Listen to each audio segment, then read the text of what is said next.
Feel free to step out and do as you wish with this wonderful holiday season. Tonight, we will be starting with public comment, but before that, we have a few members of our board that are going to be attending remotely. Right now, we have Dr. Renee and Sherry Rolnick, and we expect Heidi Chain to be joining us shortly. The board members that are attending remotely must be seen and heard for the entirety of the meeting. And I see Sherry at the very bottom. Otherwise, they will be counted as absent. This is due to the extraordinary circumstances clause that this board has that allows our board members who make certain qualifications to attend our meetings remotely. LT is our master in charge of the laptop tonight, so she will be promoting people and working the magic of the board. If there's anyone that needs to raise their hand and we can't see them, just let us know from the crowd in the room. We would appreciate that.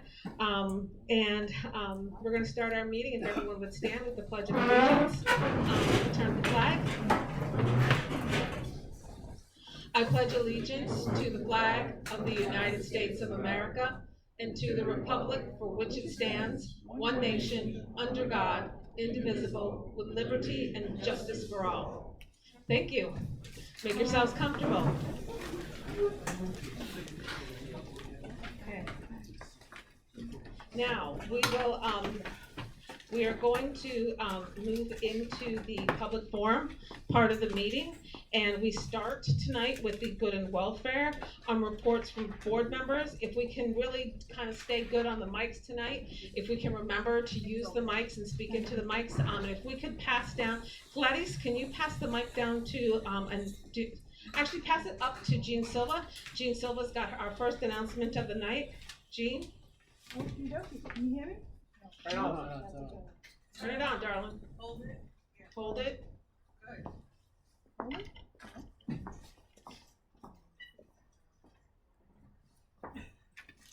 Oh, and just for everyone in the room, this meeting is being recorded and it will be posted on YouTube in a couple of days. So just wanted to let you know that if you're speaking tonight, this will be posted live. Okay? Go ahead, Jean. Okay, thank you. Good evening, everybody. I just want to bring several announcements all in one. Last week in the Chronicle, they did this wonderful article. That's what it looks like. You can pick it up here later. It's about Flushing Meadow Corner Park, the Alliance, the Conservancy, and the CARE. There's three groups that are together working for Flushing Meadow Corner Park. We finally got back after 8 years. We got our canoeing back on January. Let me get it out to you. May 25th. Have to be ready to have a wonderful day over on Willow Lake canoeing. It's all free. Every month we're doing a different event over there. And wherever park you participate in, please, we need your help. We need your volunteer. We don't want to use you, abuse you, but I want you to come out and have fun and volunteer. The summer is here. The parks will open in April. Come out and join us all. And I also have, this would cost you a lot of money, this map. This is a very special map. It has everything you want to know about Flushing Meadow Corner Park. At the end of, please come over and ask me. I'll be glad to give you one for only one thing you have to do. I need your email address. That's the turnover, okay? So, see you later. Have a great summer. Thank you. Thank you so much, Jean. And if you could pass that on down to Anicia Ione for the next announcement, that would be great.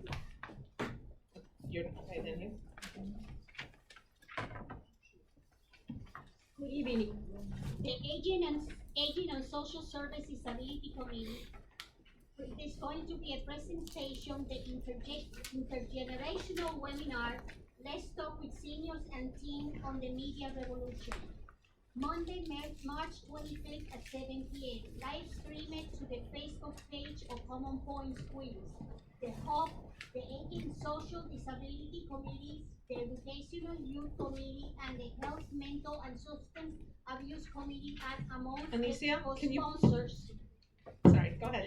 On February 22nd, the Aging Social Services and Disability held a webinar on nursing home after COVID-19. The panelists were Senators Joseph Adabo and Richard Mallow, the Executive Director of the Long-Term Care Community Coalition. The webinar was very well received, and you could watch it at the Community Board Queens YouTube page. And the next meeting of the Aging Social Services is going to be March 21st at 6:30 p.m. Thank you, Anicia. Can we pass, Howard, can you pass that down to Mark? Thank you. Good evening, everybody. Couple announcements. Number one, Metro Village of Forest Hills, Queens Community Board 6, Forest Hills Green Team, and Forest Hills Stadium, Councilmember Shulman, Assemblymember Hevesy, and Senator Adabo partnered for a successful cleanup along Metropolitan Avenue with over 40 volunteers working on this. The next scheduled cleanup will be on Sunday, April 14th. Watch for more details. Forest Hills Green Team, Queens Climate Project, New York Communities for Change, Food and Water Watch, and NYPIRG will be co-hosting a panel discussion about Local Law 97, what it does, why we need it, and how it works. The first panel will be held on Thursday, April 11th, 7 p.m. at the First Presbyterian Church of Forest Hills, and the second panel will be held at the Community United Methodist Church on Thursday, April 18th, 7 p.m. Watch for more details. And finally, March is Social Work Month, folks. We know social workers provide valuable services to our community selflessly. For all those who receive assistance from social worker, please remember to thank your social worker. Thank you. Thank you, Mark. Heidi, I'm assuming you have an announcement to make tonight? Yes, I do. Can you hear me? Yes. Is the mic good? Yes. Okay. The precinct council meeting is next Wednesday at 7:30 at Ridgewood Bank. We are in person at Ridgewood Bank, 7:30. On April 14th, as the community board knows, we're doing our street fair. At the same time, Senator Adabo is partnering with us, and in McDonald Park, there's going to be Narcan training at 11 a.m. In the event of rain, the Narcan training will be held at the Forest Hills Jewish Center. On May 5th, we're still having the health safety fair, and if anybody has a physician or someone in the medical field who wants to participate, please let us know. And if the community board wants to have a table there, please let me know. Thank you. Are there any other announcements, good and welfare reports from the board tonight?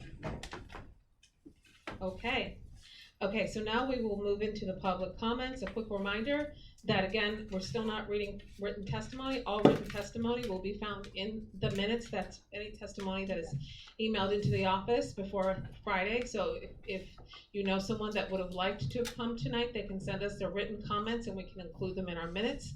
And those will be in your packets when you receive them for our April meeting, because it's going to help save us some time. We have 12 speakers tonight. Speakers will be given a warning when they have 30 seconds remaining. Peter Beadle is the timer right over here. And individual speakers from our district get 3 minutes. Organization representatives from our district get 5 minutes. If you're outside of the district, you get 2 minutes. And I'm also going to ask tonight that to be fair and to listen to one another. And even if you don't agree, I'd rather there be no jeering in the room, because folks, public speaking is a little nerve-wracking.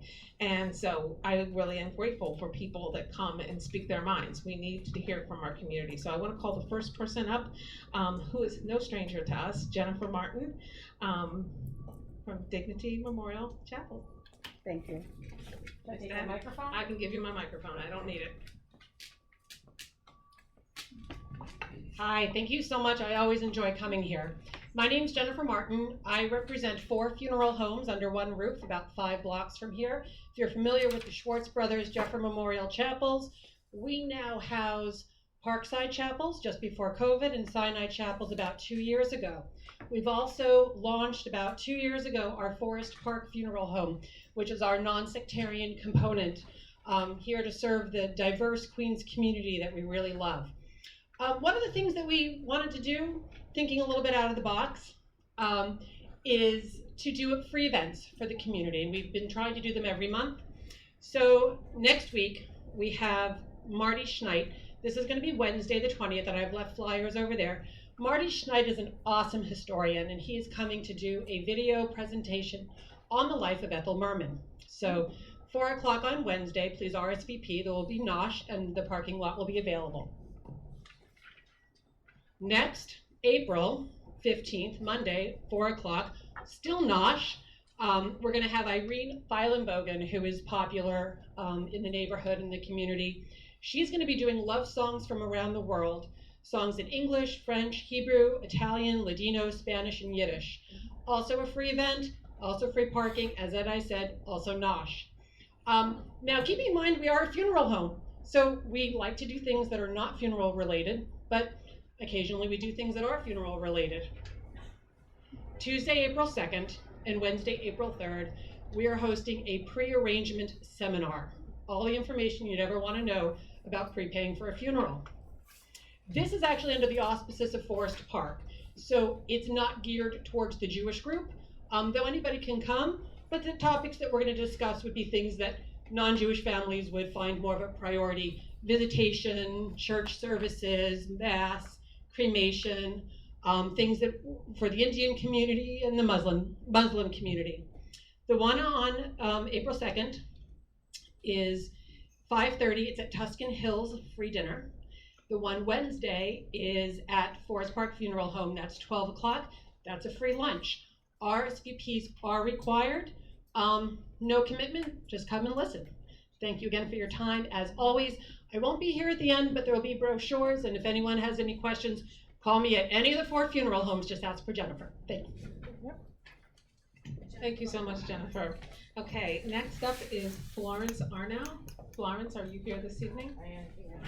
Come on down.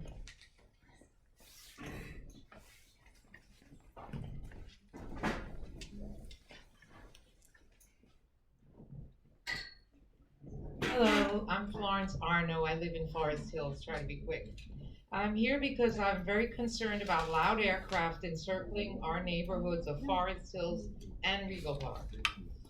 Incessantly loud, too frequent, these planes hover and create pollution and noise. Let us contact the necessary government officials to try to put an end to this issue. Secondly, the legislation in New York, especially in our Queens neighborhoods, has mandated a law that allows heating cuts according to a metered allotment.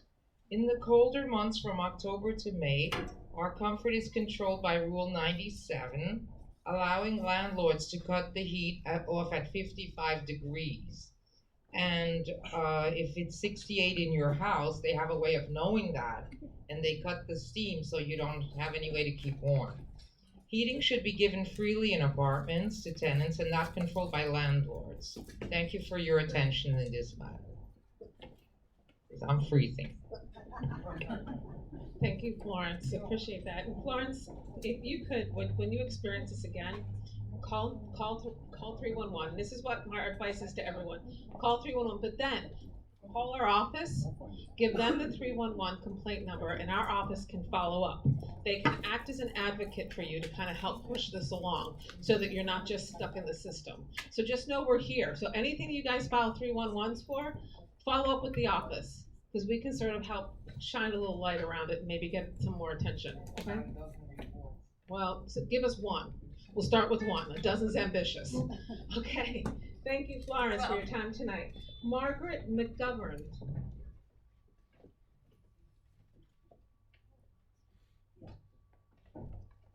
Good evening, Margaret. You'll get 3 minutes. It's on.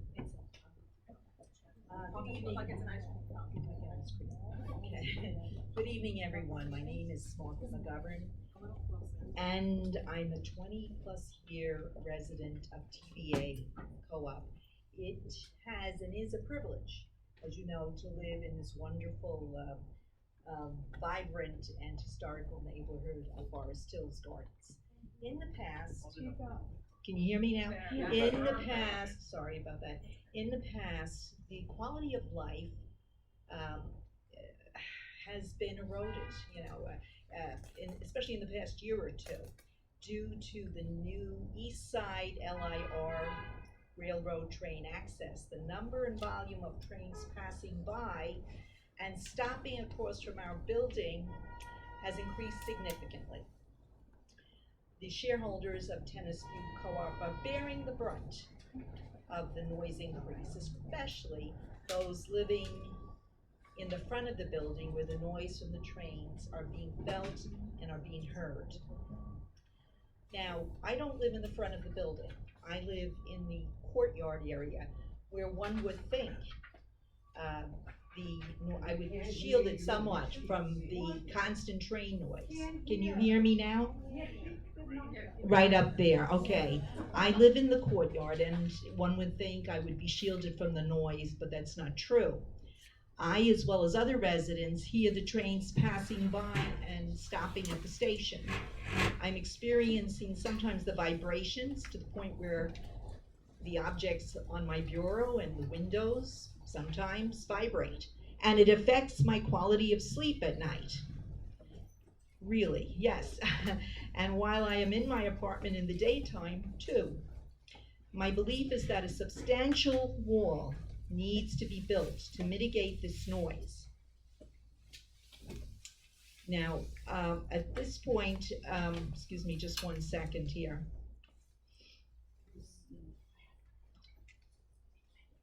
What's happening is with this noise, basically it's eroding our quality of life here at TVA and in the community. And other residents in the area are also pointing to the increased noise levels from the trains too.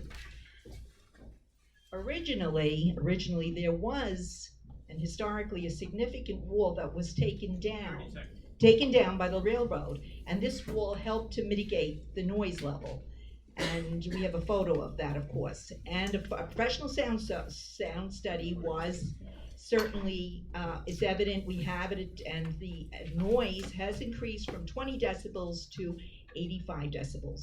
Our quality of life needs to be restored here. It is my hope that that this will be rectified and that things will improve. I thank you very much, and I hope that we can work together to going forward, because we do need to have input, and that means having the Long Island Railroad and the community come together. Thank you. Appreciate it. Next up is Edward McGinnis. Yes. And just for everyone making public comment tonight, if you have it in writing, if you could just email it to the office, the same email address that you used to sign up for tonight, if you could just submit your written comments, this way we can ensure the accuracy in our minutes of what you said tonight. And maybe squeeze in those last few words that maybe you ran out of time to say, because 3 minutes goes by so fast. Now you, my sir, will get 5 minutes tonight. Yes, it is. Here, hold on. Get it real close. Okay, I was led to believe that the Long Island Railroad was going to make a presentation this evening. They are. Oh, well, But y'all go first. oh, okay, it's a little difficult to comment on something. In any event, my name is Edward McGinnis. I'm a licensed architect, basically retired. Been in the field Closer for with the microphone. over 60 years. I live at Tennis View Apartments on 6 Burn Street, opposite the railroad station. I have seen some renderings that were given to people in my organization that the Long Island Railroad wants to build a brick wall along the top of the new station they're going to put in. I think that's a great thing to try to cut down on the visual aspects of the negative station and also mitigate some sound. But when they do that, they want to puncture through that wall in the middle, and on the embankment, parallel to the wall, run a walkway over to the end of 71st Avenue and run a stair down to the street. I have a sketch showing a pathway starting at the end of the station platform, the new platform, that goes behind the shed. And that's all part of this presentation, by the way. It goes, the walkway goes behind the maintenance shed of the gardens, and a stair then comes down to the street. There are probably 4,000 people that come for the concerts from the 2 railroad stations and also the subway station. If the Long Island Railroad accepts my idea, it eliminates 4,000 people walking down our street whenever there's a concert. I think that my proposal is a lot cheaper and does a lot more to preserve the nature of the community. And that's my story. Can we keep the copies that we're circulating? Okay, appreciate it greatly. Okay, next up is Stephanie Lynn. Stephanie?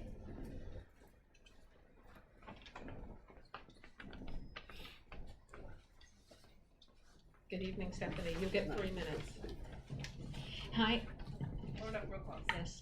Hi, my name is Stephanie Lin, and I'm a resident of Tennis View Apartments, which is a building right near the LIR Forest Hill Station. Thank you for the opportunity to speak and share some of my concerns. Like Margaret said earlier, since the number of trains passing through Forest Hill increased, we've had to deal with the noise, the elevated level of noise and vibration. And so we requested the LIR to replace that historic wall so as to mitigate the effect. But today I'm here to address another issue, which is the new stairway that Ed just mentioned. I think for sure it's good to know that the stairway will not be in the middle of the block, our block, because that would create all kinds of problems for our residents, with light glaring into our windows and onto the street, removing a section of a beautiful protective wrought iron fence, with people loitering and littering and smoking, drinking, urinating, creating noise, right outside our residences. So I'm thankful that it will not be in the middle of the block, but the current plan, as Ed mentioned, puts the stairway near 71st Avenue, and that creates problems of its own. So I just want to add on to what Ed just shared. So the first concern is many of the passengers using the new stairway will be heading toward Forest Hill Stadium or toward their homes west or south of the stadium. So instead of simply continuing toward the direction they're heading, the passengers would have to walk back towards Station Square to exit to the street, and then double back again down Burn Street. So it would do the opposite of diverting pedestrian traffic and relieving congestion. So that doesn't make it doesn't seem to make a lot of sense to me. Secondly, by having the stairway near 71st Avenue, it would mean chopping down even more established trees on the embankment, less space for planting new ones, and the expanded construction due to the steep slope would increase the negative impact for the neighborhood.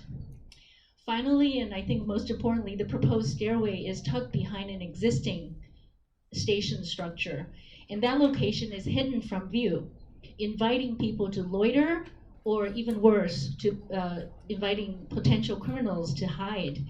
At best, it would be a public nuisance.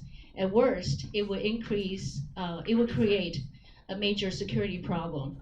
Imagine walking down 71st Avenue and turning down the passageway, but not knowing who's lurking behind that structure. So I want to support what Ed just presented, his proposal of moving the stairway to the next block, which is a non-residential block. I believe that location will fulfill the need for a new stairway, but also address the many problems that I just raised. So I trust, thank you. Next up is Michael Perlman. He's here tonight on behalf of the Rego Forest Preservation Council. He'll get 5 minutes.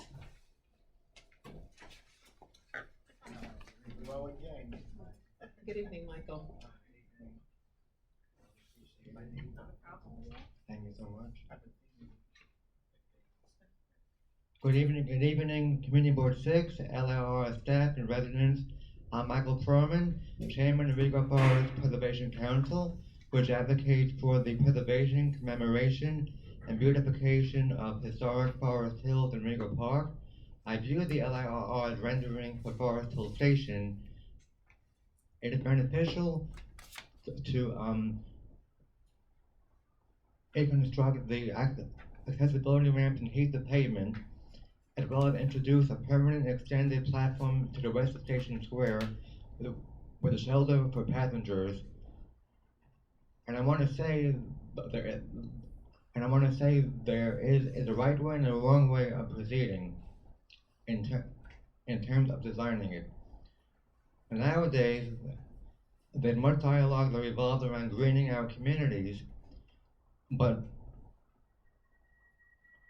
to construct stairways from the external platform in place of evergreen trees west of Station Square, each loss is counterproductive and one too many. We request the preservation of all precious trees, which are home to wildlife and boost property values, purify the environment, absorb stormwater, provide shade, and add a grateful touch. A proposed stairway, it should be constructed further west of the Tennis Place utility shed, and over there,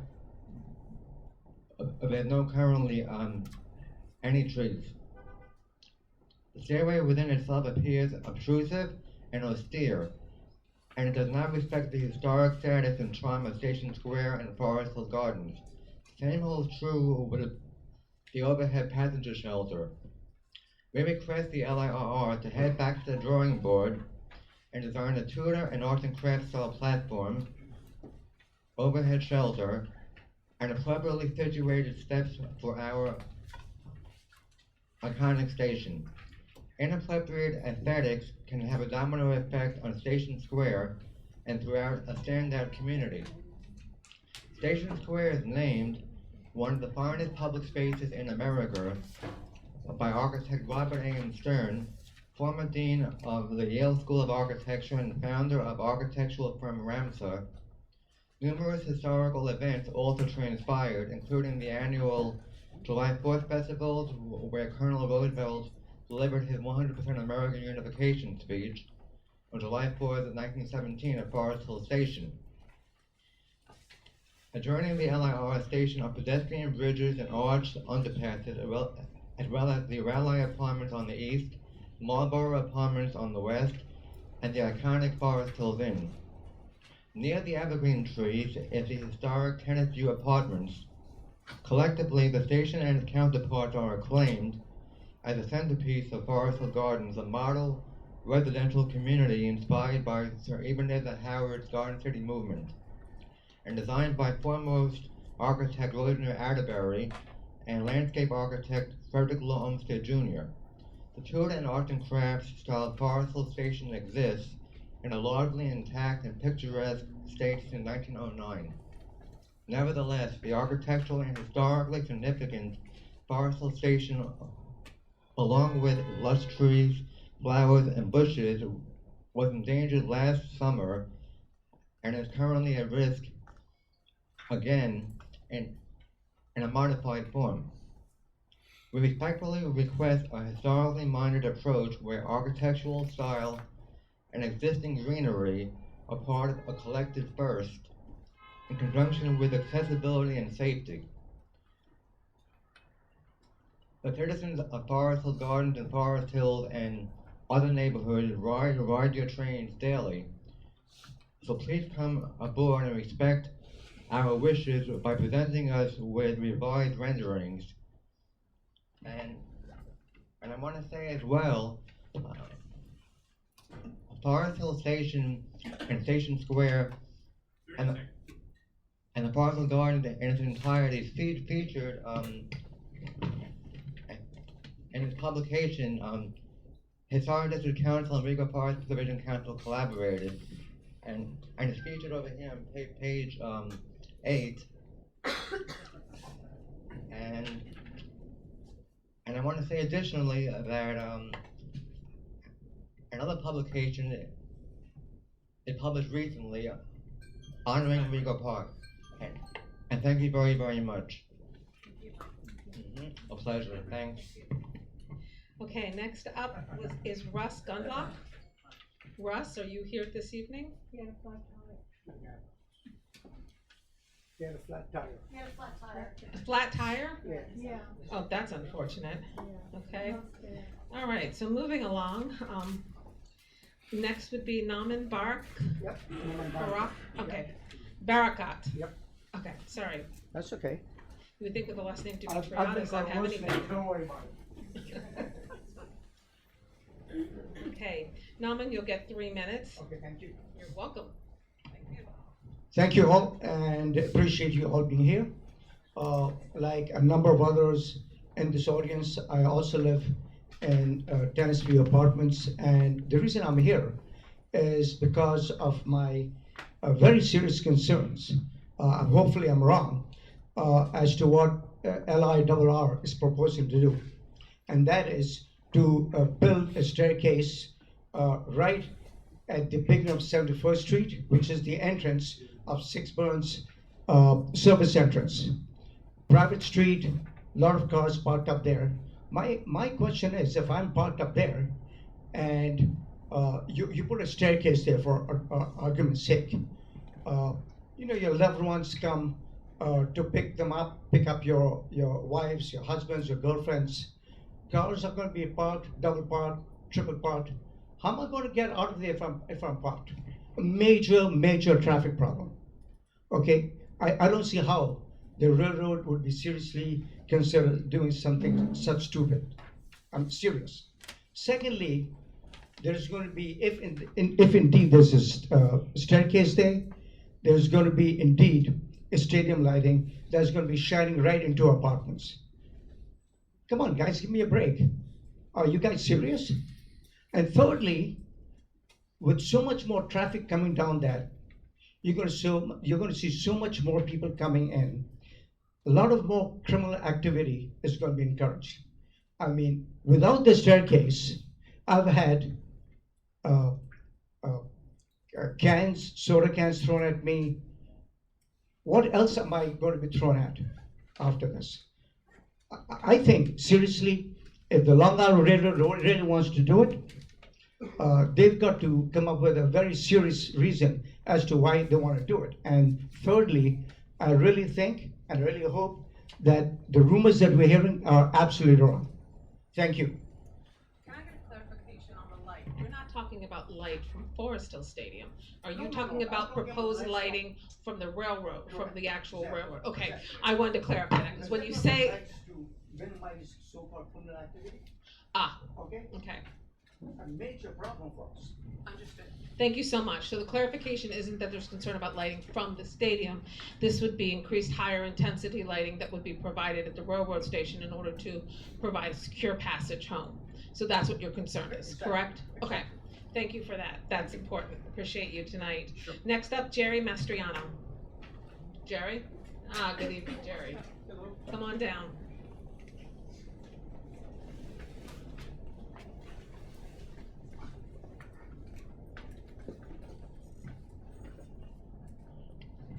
Good evening. I don't have too much to add to the people who've already spoken about the railroad. I'll just emphasize two things. The wall that is being proposed, as far as I know, is replacing 2/3 of the wall that was removed by the Long Island Railroad. I don't see any reason why they shouldn't replace the extent of the previous wall. We really need it as a barrier and to mitigate some of the sound. As far as the staircase, again, I've just heard rumors that it's being planned for either the middle of the block or at the 71st Street end. I agree with Ed McGinnis that it would be much better to have it a little bit west of the Forest Hills Gardens Corporation maintenance shed, which would be a little more out of the way, makes a lot more sense. Again, I'm just repeating what other people have said, and thank you. Jerry, thank you so much. Appreciate it. Next up, to kind of change the subject, little palate cleanser, Natasha Diaz from the New York City Complaint Review Board. Natasha, are you here tonight?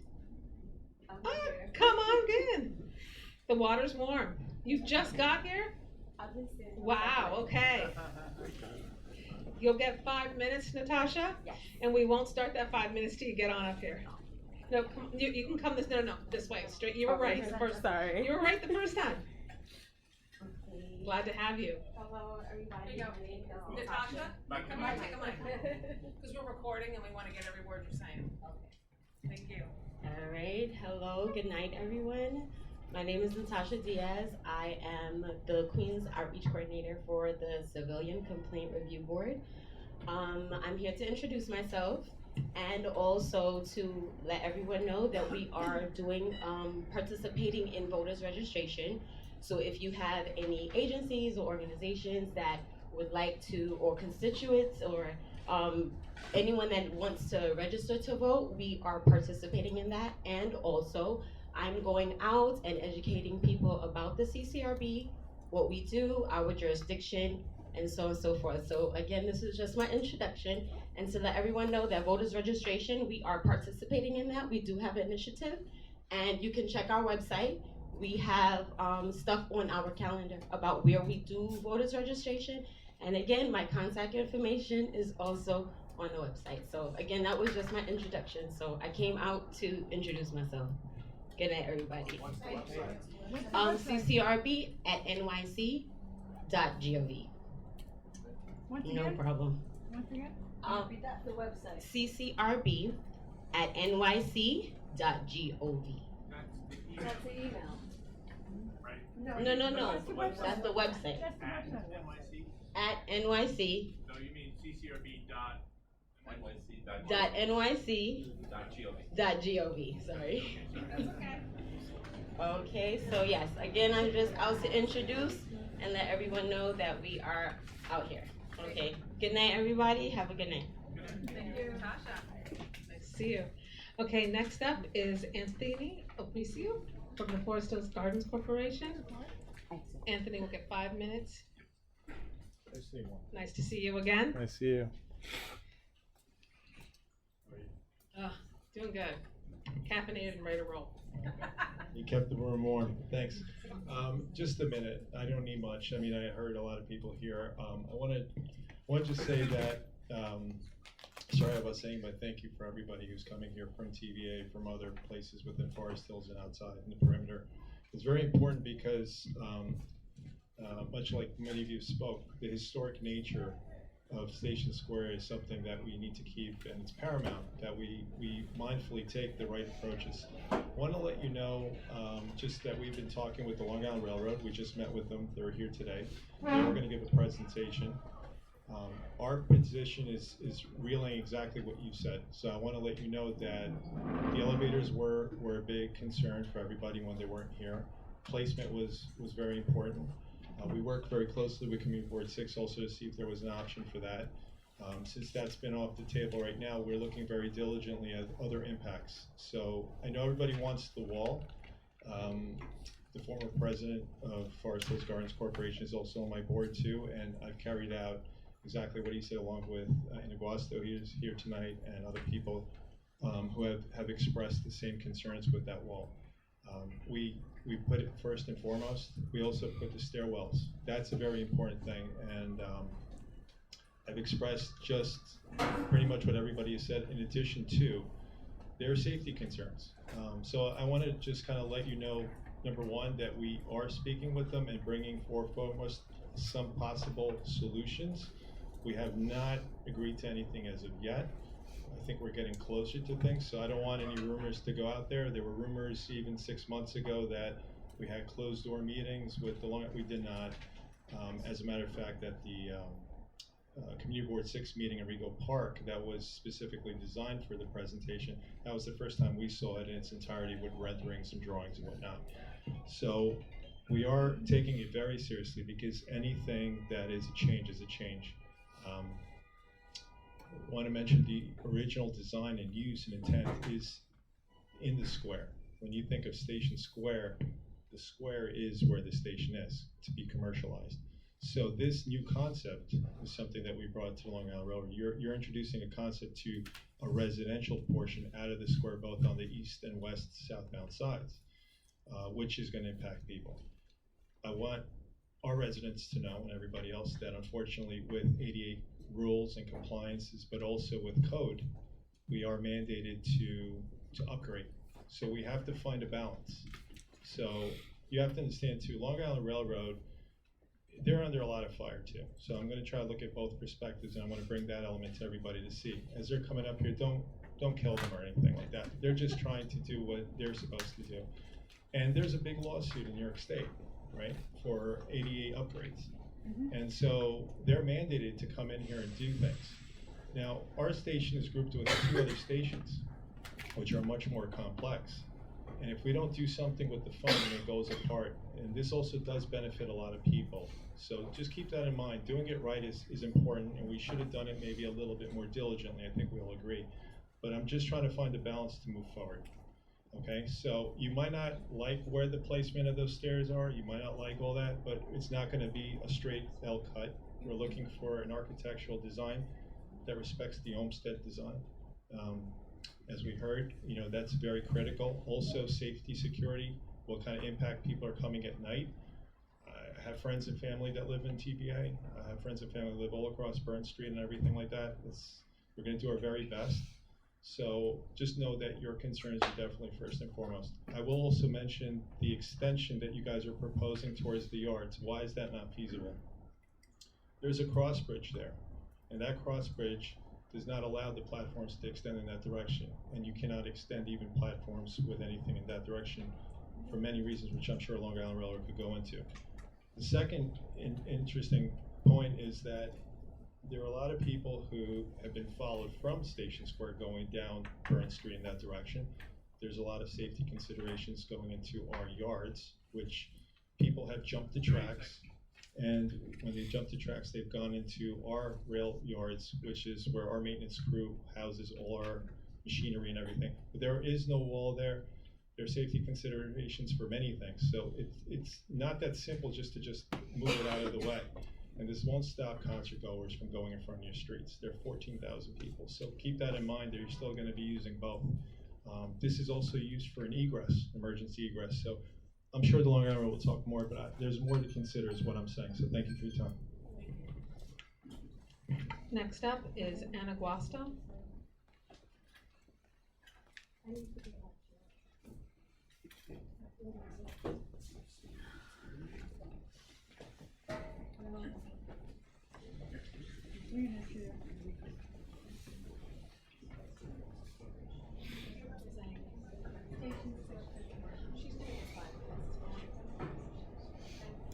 Give her a minute.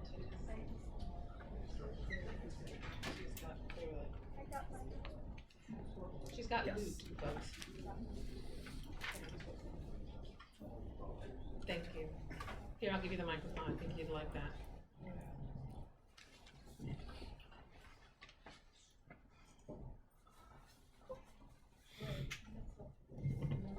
Hello? Can you hear? Great. First of all, I'd love to thank all of the members, the board members, and especially our chairman, and Christine and Maria, because it means a lot to us to have a place where we can actually voice our concerns. And so we thank you for that. It means a lot. In the face of many challenges, more than ever, we need spaces for beauty and respite in historical treasures. In my opinion, the most noteworthy contribution made by Teddy Roosevelt, which you didn't bring up, Michael. He made a stump speech in 1909. He's not my favorite person, but he did promote the conservation of national parks, monuments, forests. And our forefathers, the people who came to the area of Forest Hills Gardens, they had the foresight to say, this is a beautiful community. And they established a corporation. And in that corporation, the objective, and I'll quote, the prime objective of the incorporation of Forest Hills Gardens is to sustain in Forest Hills and vicinity all suitable ways, the living and aesthetic conditions for which the gardens was founded, and to act as common agency of the people of the places attaining these goals, these ends. So it's a very unusual community, and it's something of beauty, and especially now, we need this kind of thing. We understand that the railroad has to do upgrades. We're not against upgrades. What we're asking for is that we're included in the process. We were not included in the process. There was no outreach. It was limited to maybe 2 or 3 people. There was one meeting 2 years ago. It took 3 years for us to actually, because Senator Addabbo put this meeting together, and we sent our questions in ahead of time because we wanted to see the actual drawings. And Okay, I understand that not everybody can meet all the time, but there was no effort made for a community-wide meeting. We could have had CB6 there, Long Island Railroad, Tennis View Apartments, the Forest Hills Gardens Corp., myself, which represents Station Square Preservation League. There's another group, BSA. We could have all met. And also CB6, that's one of the most important things. By the way, we're not against an elevator. Just to get, I don't want to get off topic. We just want it done in a way that respects the neighborhood. How could so much money be spent on this clunky elevator with like a seating area right on the corner, the 71st Street that everybody's talking about? It cost a ton of money to do those drawings. It was never going to make it. It's a private community. So get our feedback, talk to us. We could have another elevator, but that elevator should be on the other side to accommodate people. They deserve that, people who are handicapped or older. So it's not like we're not willing to work with the railroad, but there's been no outreach. We haven't been part of the process. Money's wasted, aggravation. It took 3 years to get an appointment to sit down with 2 representatives to try to get answers. We got renderings. You know, if it had been open communication, none of these rumors would have started. I'm sorry, but I am very passionate about this. This is my life's work. 16 years, Numan, Ed, Russ couldn't make it tonight, myself. We've been involved in this because let me show you a picture of the historic wall so that you can see for yourselves.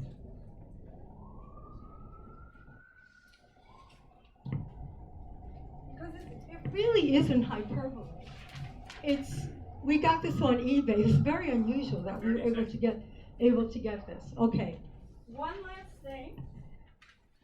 Oh wait. About the elevator. About the stairway. I just want you to hear this. We have all those people traversing.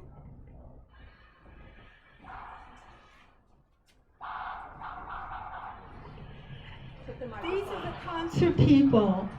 Put the microphone. Oh. There are thousands of people that pass by that street. How are you going to put a staircase on the corner of 71st so that people go right next to the other egress and then swing back? It doesn't make any sense. Thank you. Thank you. Appreciate the passion. Yeah, thank you. All right. Thank you so much. Thank you. This now ends the public forum part of our meeting. We are now moving into our business meeting. And as a reminder to our board members, when it is your turn to speak, we still want to stay on top of these microphones because it's really helpful to us to be able to hear the recording better. And it also helps make sure our minutes are more accurate so Maria can hear what we're saying. We're now going to move on to the minutes. Each of you should have received a copy of the minutes in your packet. There will be one change to the minutes. We failed to note that John Derevshevsky recused himself from the vote on the resolution regarding the shelter because he works for DSS. So we're going to make that one change. So I just want to see if I have a motion to accept the minutes with that one alteration. Okay, I have a first and a second. Okay. All in favor for adopting the minutes, say aye. Aye. Anyone opposed? Love how good that went. Okay, now, has everyone checked in with Barbara for attendance? We want to make sure you're marked as here. Okay, good. All right, so tonight for my chair's report, I'm gonna try to make this quick. At the end of February, Queens Borough President Richards spent a week in our community district in the neighboring District 9. We explored a variety of issues within the district, such as traffic challenges at Yellowstone Boulevard. If you're trying to get to this meeting and you have to go from Regal Park to here, you understand. We are already seeing some progress. He had everyone there from DOT to Parks, and we're already seeing some progress being made. We raised concerns now that Trader Joe's is there. We're seeing more people crossing mid-block, and we're seeing now that they're starting to do a traffic study to sort of start counting. I believe we saw that happening up around Girard Towers. And so Parker Towers. And so that's really good news, to see that moving just so quickly. He also met with, we met with civic leaders and business leaders on one evening, and then I also wanted to take a moment to thank all the board members that came to the town hall that Thursday night. It was really helpful and informative. I think one thing that Borough President Richards made very clear is an issue that we've been hearing a lot about is Forest Hill Stadium, and his basic comment was that they're not going anywhere. So his proposal is to bring together the parties that have concerns and issues and try to kind of work together and work them out. The issues that are tangible that we can actually really solve and resolve. So that is in motion. There's already some scheduling going on around that. So just wanted y'all to know about that if you weren't at the meeting. But thank you to all of those, all of you board members who were at the various different things throughout the week. That was really helpful. The second item is on Thursday, March 21st. We are going to be distributing the job vacancy notice for the district manager's role. We will be sending it out to all of you in hopes that you will share this post with your networks and on social media. If you're on LinkedIn, share it. If you're on social media, share it. We want to push this out as much as possible to get a good applicant pool for this position. So it will be coming to you we will be emailing everything out on the 21st. Now, something a little different about this than usual job searching. All applications must be postmarked. No electronic submissions, okay? Must be postmarked by the 11th of April via certified mail. So if you have someone that you know wants to apply for the position, let them know they have to mail their resume in to the board, and they will send it into the attention of Job Search at Community Board 6, and send it into the Community Board office.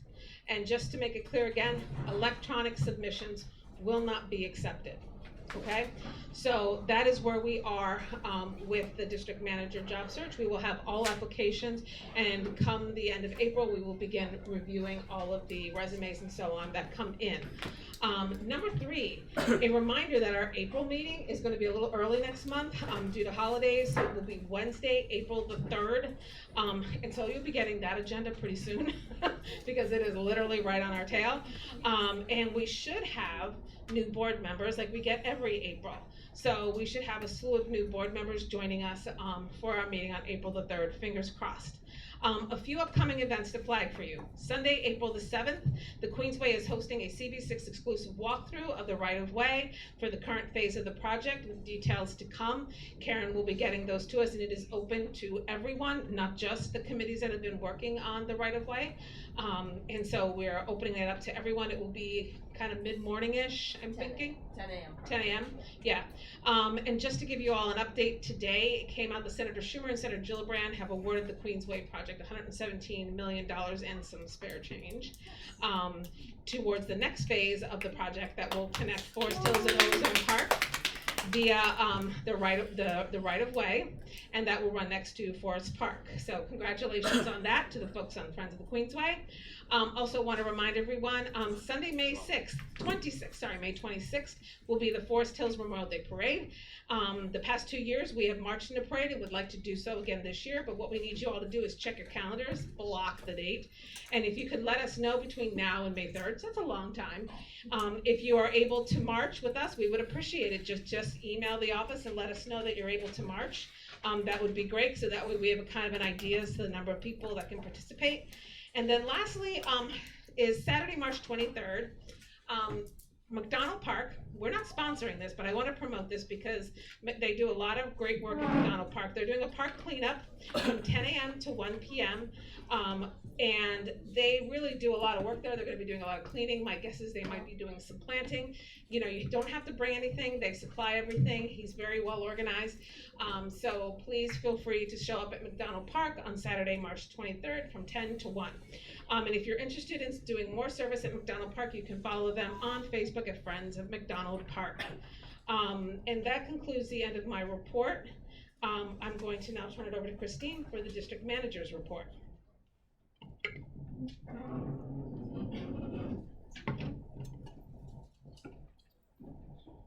Hello, everybody. I'm going to try to keep this brief. As many of you know, if you worked at with the budget process before, when we get our responses, a lot of them are very general, encouraging us to reach out to agencies directly or reach out to our elected officials. So this year, after I met with Heather and Mark reviewing our responses, we decided to send all of these requests to the agencies and to the elected officials and make them aware from us. These are our priorities. This is how we rank them. And we need your help to, get them moving. So we did receive some responses, and we're happy about that. And we will provide those to the appropriate committee chairs so that when they work on their budget requests for next year, they can incorporate some of those responses, and it will help them improve the budget requests that we request for next year. So that's something we did a little differently. DOT is ramping up their Dining Out NYC program, which is the outdoor dining structures, the permanent program. Applications are open, so restaurants can start applying. The restaurants will have until August 3rd to apply for a permanent dining structure. These are the sidewalk structures as well as the roadway structures. The rules and regulations are much stricter than they were in the temporary program. So not everybody that had a structure during the temporary program will qualify for DOT's permanent program. Once the application period closes in August, they will have until November, if they didn't apply, to remove the dining structures that they put up during COVID as the temporary program. So if people see these dining structures and they look like they're not being used, let us know, because we can report them to DOT. DOT will go out and inspect them. And if they're not planning on renewing or applying for the permanent program, DOT will ask them to remove their structure. So if you see these in the community, let us know. Lastly, I've been working with the Public Relations and Social Media Committee to make some changes to our website. So if you guys get a chance, check out the website. We added some useful links that people can see on our homepage. So if there are any links that you think would be helpful, we have a link to our YouTube page where you can see the recordings to our meetings. We have links to the zoning maps, so you can look at the zoning for our area and different things there. So if there's some links that you think would be helpful, let me know and I can add them as well. As Heather mentioned earlier, 311 requests, we have a tab on our website where you can place your 311 request and then email us that number so that we can follow up for you. So check out the website, share it with people. It will help us to help people in the community. And as always, the staff in the office is there to help. If anybody has anything that they need us to help with, just give us a call, send us an email, and we're here to help. Thank you. Thank you. We should take a second to ask, do you guys have any questions with either report that we gave tonight from the board? Oh, Brentley. Reliable Brentley. Quick question. Sure. So you mentioned that we have new board members coming next month. Yes. Is that what this? So this is the last month people who have decided not to. Yes. Oh, okay. That is correct. This would be the last meeting if you chose not to renew. Do we have folks here tonight? I know Katrina, you didn't renew her? No. Okay. I was going to say, I can't imagine transportation meetings without your input. My goodness. But I think who chose not to renew? You're not renewing? Okay. So we're losing you. This is your last meeting? Okay. And then I think we're losing Katrina too. And they have done such wonderful work, and I've appreciated all of their efforts on small business and environmental protection. As a note, Katrina has been attending the Queens Solid Waste Advisory Board meetings on our behalf for the entire year, ever since she's been chairing the Environmental Protection Committee, which has been great. They do wonderful work. So she has actually gone above and beyond for this board, and so we've really appreciated everything. Matt Sultan is going to get that responsibility next. I know it sounds kind of strange, Solid Waste Advisory Board, but they do a lot of wonderful work in regards to sanitation and so on that helps keep the city clean. So Katrina, thank you again for those efforts. We really appreciate it.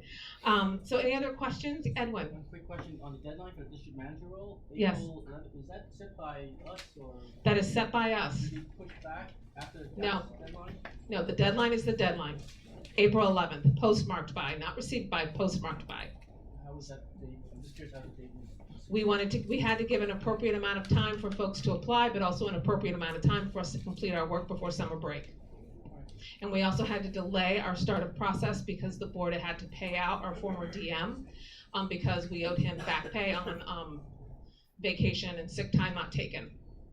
And that has to come out of this fiscal year. So that's Edwin, Martha, and then I see Effie, and then I see Mark. Martha, Effie, Mark, and Herb. Sorry, Herb. Okay, Martha. We had a lot of feedback at the last meeting regarding the new updated change in the bus rates. Martha, can you just speak? Yeah, get her a microphone. We have one here. Oh, okay. At the last meeting, we had a lot of feedback about the updated changes of the bus routes. If we would like to provide more, I guess, questions, lack of a better word, more input, suggestions. How can we do that? And is there an email address? Should I email Christine? They have a website. Okay, because can we send that to the community board as a whole?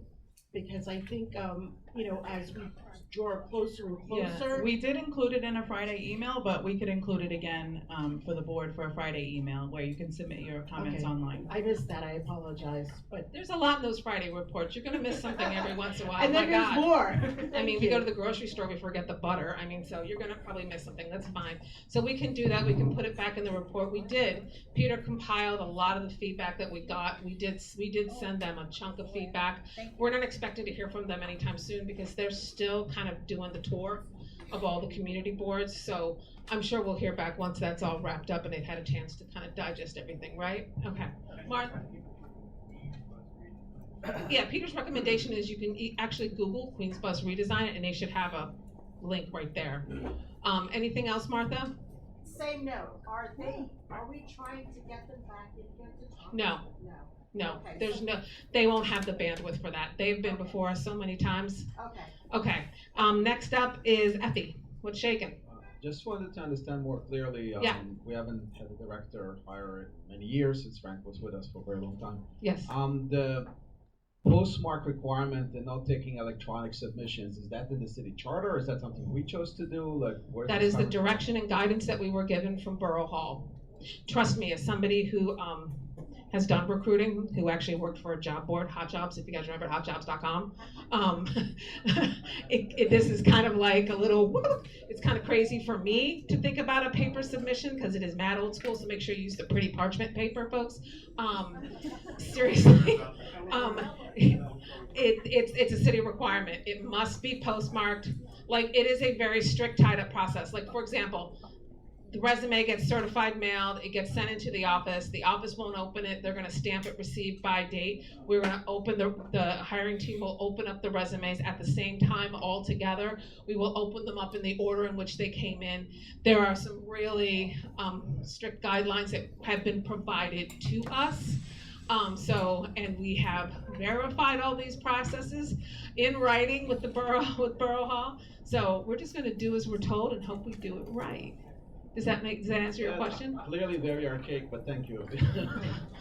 Preach it, preach it, preach it. Next up is Mark. What's shaking? Oh, yeah, here, give him this one. This is mine. I just want to thank Christine and the office for all the hard work they did. It wasn't 1 or 2 letters, folks, just to let you know. There was like 15, 20 of them. Also, just to remind people. Those are the budget letters, by the way. Those are the budget letters that Christine alluded to that. And again, this is the first time we've done this in terms of when we get the responses. Usually we just, because usually they're very vague. This year we actually followed up with sending it to a council member, sending it to an agency, and we have been getting some responses. So it just shows this process does have some results. Just to remind committee chairs, what we've decided to do is kind of change up a little bit. So in April, we're going to be calling a meeting of the committee chairs to review what we learned from this past process. Because we learned, as Heather and Christine and I sat down and we reviewed it, that there are certain things that we're gonna have to change in how we do it. Like one thing, for example, is we noticed subcommittees bunch a whole bunch of stuff. What we realize, the responses we get from the city are basically they'll just focus on one. So that's just one little tidbit that we learned from this year. Yeah. But we have this chair meeting with all the committee chairs. We'll be reviewing some of the results, and then we'll then ask the committee chairs to then have their committees meet April, May, June to kind of update the budget process, and we'll kick off the budget process there. Thank you. So, and then I have, let me see, did Evie, Mark, okay, well, I have Herb and then Serena. Hi, Yeah, and these are questions about our report. This isn't good and welfare time, folks, because we have to get onto the Long Island Railroad. So what's shaking, Herb? no, it's just a question, might be out of order. Are you going into the minutes again? I see the blue paper, you're freaking me out. No, I wasn't here. Well, the ship has sailed on the minutes. They've been approved. I submitted a comment on the cannabis dispensary on 108th Street, but it says absent, so it's not included in anywhere, right? No. I know it works, Yeah, no, if it's not, if it doesn't happen here, it doesn't go into the minutes. Okay? Sorry.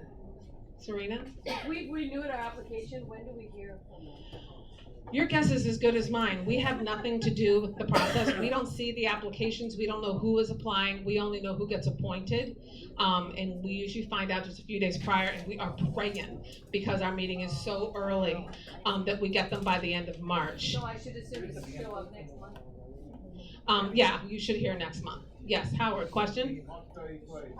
Yeah, ideally March 31st, but you know, things happen. So we're hoping for that. Okay, so we're gonna move on now. Thank you guys for the really good questions tonight. I appreciate that. We're now going to, get a presentation from the Long Island Railroad regarding what has now become the Forest Hills Long Island Railroad Accessibility Project. So I would like to bring up Nick Pisano. He's the Assistant Director for Government and Community Affairs with the MTA. He will be providing us with the presentation tonight. He's got a big old team with him that will help address any other questions that we have tonight. I'm asking the board to please listen and also reflect on the comments made prior to this. And if you've been in previous meetings and you have other questions, you can please feel free to follow up. And I'm going to turn the mic over to them. Hi guys, how you doing? Sean, did you want to read Senator Dabo's letter, or would you just want? No, it's up to you. I can do it now if you'd like. Okay, just before, go ahead. You guys can stay here. It's in regards to this.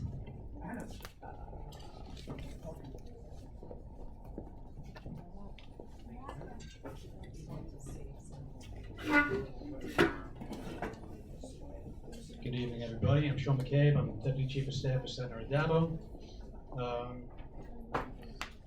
In advance of this meeting, he wrote a letter to the Community Board, Community Board 6. I hope this letter finds you well, and thank you for your commitment to improving the communities of Community Board 6. I'm writing to bring your attention to an upcoming extensive project that will have a significant impact on the Forest Hills community, particularly the residents living near the MTA Long Island Railroad Station. As you may be aware, the MTA is scheduled to commence construction at the Forest Hill Station sometime in April or May. Given the potential disruptions and changes that this project may entail, while remembering my experiences with similar large projects throughout my district, I am reaching out to suggest that Community Board 6 consider establishing a committee dedicated to monitoring the progress of the Forest Hill Station Square.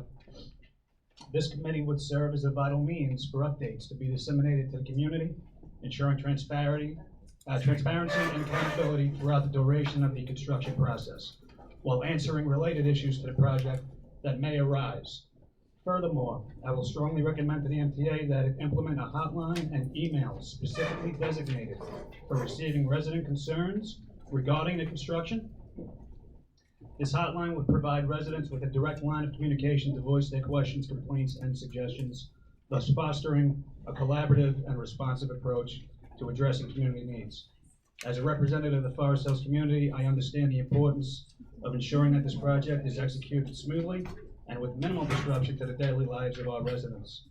By establishing a monitoring committee, along with implementing a resident hotline and email, we can proactively address concerns, facilitate communication, and ultimately enhance the overall experience of our constituents. I kindly request that Queens Community Board 6 consider these proposals and take appropriate action to support the residents of Forest Hills throughout this process. Please let me know if my office or I can be of any assistance with the above or during the project. Thank you for your attention to this matter and your efforts throughout the years. Sincerely, Joseph Piedavo, New York State Senator, District 15. Thank you so much, and we'll be responding to the senator. The senator has been a great advocate, especially with some of the folks at Station Square, and we're going to be connecting with him to sort of bring him up to speed as to the timeline and so on, that what we have been working with over the past 2 years. So we look forward to that. Nick. Thank you. Hi everyone, how you doing? Thank you for having us tonight. So before I go into introductions, I just wanted to touch on a couple things very quickly about the project that I already heard. First and foremost, just talking about the vegetation. So any and this is going to be, many of these things will be explained. Consider this the executive summary. But essentially, the contractor will restore any vegetation that is disturbed as part of the project. All right. So whatever's there now, it'll either be the same or more. Additionally, I heard it mentioned before, we are legally mandated to bring all of our stations into ADA compliance, right? Across the MTA system, subways, Metro North, Long Island Railroad. So that's usually in a combination of elevators, ramps, or one or the other. The other one about the platform extensions. Going to the west does not work because we have a signal bridge there. So we have to take that signal bridge down, rebuild it elsewhere, somehow not affecting train movement, and then extend the platform. And that would cost way more than the project currently has in its budget. So that's why we have to go to the east. With regards to the stairs, we're obligated under New York State's building codes to provide safe access, egress particularly, from our stations. So we have to, it's something we have to do, and we're more than willing to work with the community within what the code for New York State allows. And then, in regards to the historical station, we completely agree. I think all of us here gathered are in fundamental agreement that it is an amazing, beautiful station. It's unlike anything else that we have in our system, and we're certainly committed to preserving it as close to as we can in its current form while doing this project. So, with that in mind, we went to SHPO, they approved all of our designs, which was a very intensive process. And just speaking about process, about why we're here now and not previously, but the MTA capital budget process is, Steve can speak more to this than me, but there are a lot of vagaries in it. It's not clear when funding is going to come through. This project was really only funded, we knew that funding was coming through in January, December, so only a few months ago. So we had preliminary designs, and this is something called design build, which these three really can speak to, but design build is we design it up to like 30%, roughly 10-30%, and then we get someone on board who will take it the rest of the way through the construction. So with that, we have Steve here from our project team, who's going to be the project manager. And we have Paul, and we have Margot, they're both from our contractor who's on board to do this project. And we have Q, who's our chief accessibility officer, and then in the back, Annabelle and Poonam, you can wave too. So with that, I'll turn it over to Steve. He'll kick off the presentation. Thank you guys very much for your attention. Thank you, Nick, and thank you for having us again. I'm excited to be working with you guys and trying to give you guys a good project here at Forest Hills, right? So I just want to highlight some things before I hand it over to our contractor. I think Nick did a great job of kicking us off. But some of the main things to highlight here is we are creating a mandated ADA accessibility at the station by upgrading both ramps on the north and the south side. And that is one of the main reasons of this project, right? We also are extending the platform, as much of you know already, to the east to get a 10-car platform, right, which creates a better environment for the people of Forest Hills, right? We no longer need you guys to cram into the front six, back rear six, whatever it is, right? There's much better flow of our riders at Forest Hills Station with that capability. Also, another thing to highlight is our ASIM system. So all these new platforms and ramps are going to be accommodated with snow melt systems for winter months. again, making it a better experience for our riding public and the people of Forest Hills. Like Nick said, with a design builder just getting on board at the beginning of this year, we're working through the design process, right? And we're hearing you guys out, right? We're meeting with Forest Hills Gardens Corp. A lot of these concerns that you guys raised tonight, we've met with them in detail on, they've expressed to us, and we're hearing you, and we're working to see what could be done while maintaining, meeting all the necessary codes and requirements to try to, make it as good of a product as we can for you folks. With that, we brought on a design build firm. It's Forte Construction. We also they include both design and construction professionals. It was a long process of bringing them on board. They're very qualified. We have the utmost confidence that they're going to deliver a great product for the people of Forest Hills. We also have an extensive outreach team. So some of the concerns about outreach, they do have that. Margot is the head of that for Forte, and she'll talk to some of the things that she's going to be doing. We definitely understand the need to communicate, and we're looking forward to doing so. With that, I'll hand it over to you. Thanks so much, Steve. And really, I just wanted to take a moment to thank all of you that are here this evening, because I know that you're all here because you care about your community. And I'm the public information officer, so I'm really a part of this project to make sure that you hold our construction project and everybody that's involved in this project accountable. So that means everything from our construction itself, the constructability, the design, and of course, our behavior, even down to the behavior of our workers out there. I don't know how many of you know anything about Forte Construction, but I've worked with them on several projects. And we're very used to high-profile projects, everything from Grand Central Station to the current 13 stations, ADA compliant stations around the city. So this is not something that's brand new to us. It was an arduous process, and we're very proud that the MTA selected us to be the design build team on this project. But I want you to know that this is not our first rodeo. We're very used to high profile, as I said, projects that are in tight spaces with historical relevance and significance that we have to match stones, match concrete, match everything, you name it. They've thrown it at us. And the way that we've been able to be productive and execute these projects well is with the input of the community. You guys know the community better than we do. And navigating these streets are going to be very challenging.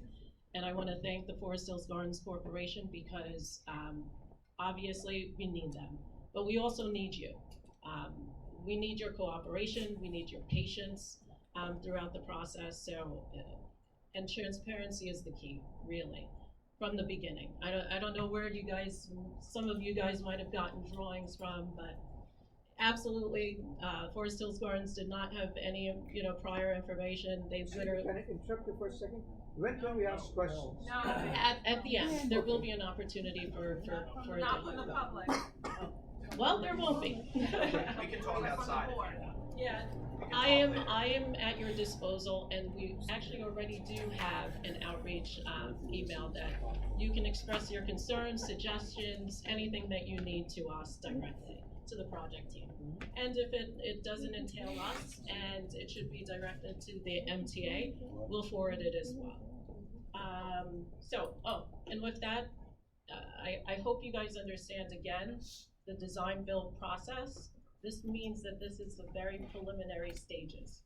So there is some wiggle work, and the stage that we're at right now is the testing. We wanted to make sure that we did the proper introduction to you so that you understand when you see us out there in the field, this is the surveys, this is the test beds for utilities, this is, the borings. It's nothing really significant at this moment, but many of you have already even met, our construction liaison, Dio Arias. He went back out into the field to make introductions to the businesses on Austin who are directly impacted. But I know that the entire community is impacted by this project.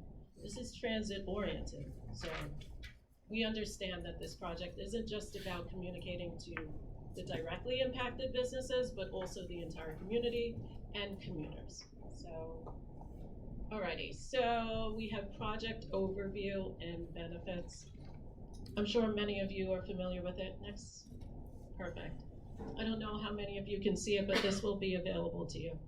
ADA and quality improvements to the station, and it's part of a broader project. So it's not just Forest Hills, it's also Hollis and Babylon that are part of our project. Start date, we initiated February 2024 of this year, and our estimated completion is December 2026. Customer benefits, improved station components, installation of ADA ramps and ADA accessible paths of travel, platform replacement, new platform extension, snow melt system.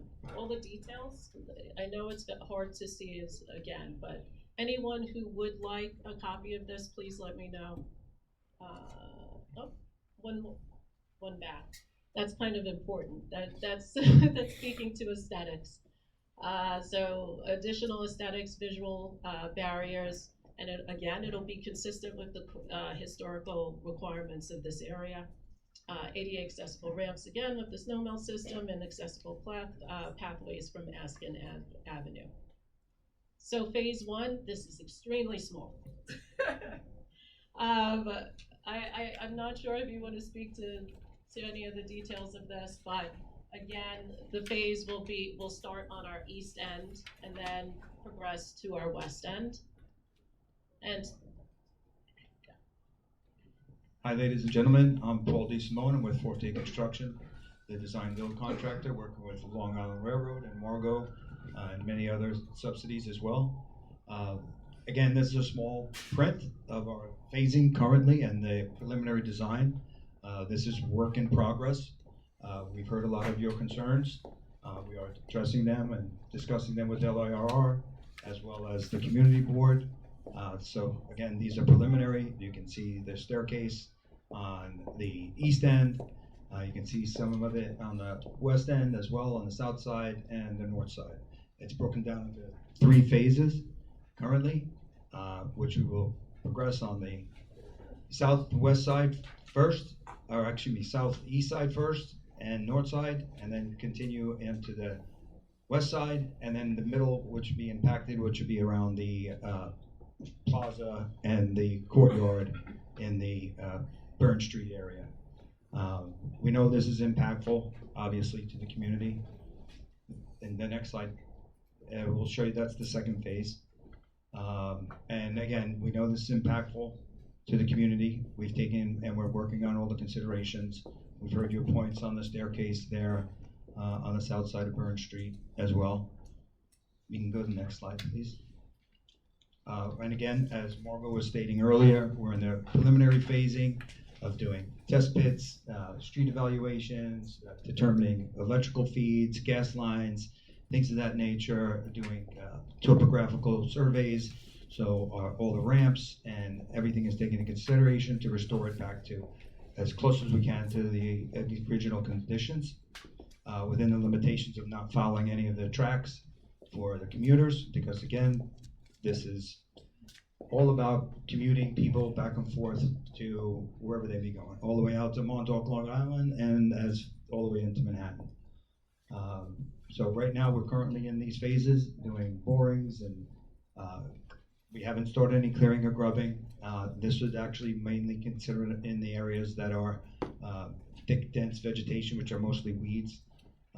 And we're in the process of designing and setting up our work zones, which will be reviewed before we go into setting up MPT plans, getting our DOT permits, and taking into consideration, obviously, all of the stores, communities, and businesses to keep at least interruption to businesses as possible. And again, Margo. absolutely. And I know that it's hard for you guys to see, but I wanted to just kind of speak through the phases. So early works, the dates, I know is extremely important to you guys. If you don't get it circulating the slides, just in case you really wanted to see some of the details. But the early works, borings, okay, so this month we'll start there. Planned end date would be August. So that's one of the reasons why we really want to do the outreach to our businesses and things like that to make sure that they understand what's going on the sidewalks, on the streets that, we might be working in and around. Phase one, again, 4 new car platforms, Askin Avenue ramp, improved southeast ADA compliant ramp, new southeast stairs. That begins August of this year. And then that ends Q2 of 2025. Phase 2 would be the west side, as Paul was saying, and that's replacement of the existing west side platform, new northwest ADA compliant ramp, new southwest stairs. That's Q2 of 2025. That ends in Q2 of 2026. So that'll take about a year. We're looking at a year. Now, phase 3, you might notice that it's empty. The reason why it's empty is it's just that that's our due diligence. So right now, because we're not absolutely finished all the way through design, we might not even have a phase 3, but we don't know. We're going to be taking into consideration all of your comments, all of your questions, all of your concerns. So that's why we leave that empty, because we want to make sure that we allow for adjustments. Yeah, and then we're at Q4 2026. Next slide, and then speak to the. Thank you, Margaret. So just to elaborate a little bit, right? The way it's phased is to keep 4 train cars available to the public at all times, right? So that's to reduce the impacts to the riding public and you folks commuting out of Forest Hills. So that's the east-west split right there, is that you're always going to have 4 cars available to you during the construction phases. The work is going to be happening weekday, weeknight, weekend, right? We will, like Margot said, there will be an outreach program, email team. We will be letting you guys know when we're going to be doing all the work so that everyone's kept in the loop and there's no surprises on when this work is occurring. We're trying to, obviously we understand what kind of impacts construction has, and we're very sensitive to that, and we'll make sure that, advance notices are given and you guys are in an understanding of what we'll be doing out of the tracks there. Just one thing to note as well is that there is some activities that require track outages, which will create bypassing scenarios at Forest Hill Station, where we will be cross-honoring with the subway system. And obviously, well notices will be given on those types of disruptions. I think that's the gist of it. One other thing I want to highlight is Forte did a great job during their design effort so far, where they're developing actually an additional ADA accessible ramp on the northeast side of the platform to Askin Avenue. So code requirements require us to add an egress point at that northeast end of the platform. It was originally thought to be a stair and some landings, and Forte, as an improvement to the community, was able to create that into an ADA accessible ramp. So now we would have 2 ADA accessible pathways on the north side, with the one that is required on the south side as well. With that, this is I'll let Margot talk a little bit about it, but this is a lot of the information we have on the outreach that has been set up, and we'll continue to listen to you folks, and we'll continue to keep you guys in communication on any updates throughout the project. Thanks, and I know I don't have business cards this evening because they're still being printed, but the LIRR outreach at fortecc.com is our outreach email, and I can be reached directly there, and I monitor that information. So Forte, 2 C's, .com. So LIRR outreach at fortecc.com. Okay, and I will be your point of contact for our construction design engineering team, and Dio Arias will be our construction liaison to communicate with the public, whoever's being directly impacted. If we might need to enter your property, of course, it's never without your permission and notice. We want to work collaboratively with you, so please, anything that you need, please express it. We are here to listen. We can build better with your help. That's the only way that we get this done. As I said, and I'm going to articulate it again, we've done many projects like this, and the best kinds of projects with the best kinds of outcomes are with the participation of the community. So I want to thank you all for being here. I know we're not the only thing on the agenda, but I really appreciate your time. So I have a question. Okay, can we turn the lights on? Can we turn the lights back on?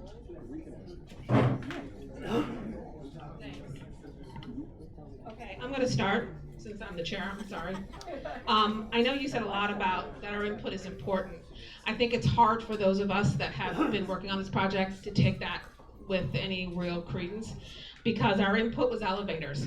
Our input, and we've worked with all the community groups here tonight to get elevators. We've even negotiated moving the elevator off the square for the eastbound service next to the positioning of the ramp. That was our input. And yet, when we even got the funding, the Congress members' wishes were not met. Our input was covered ramps. And for one reason or the other, or lack of imagination, there was no design in the world, I guess, that would work for a covered ramp, yet you find them throughout the world. Our input was to create a stakeholder group, not these siloed conversations that keep taking place where the community is basically trying to share information with one another when they get it.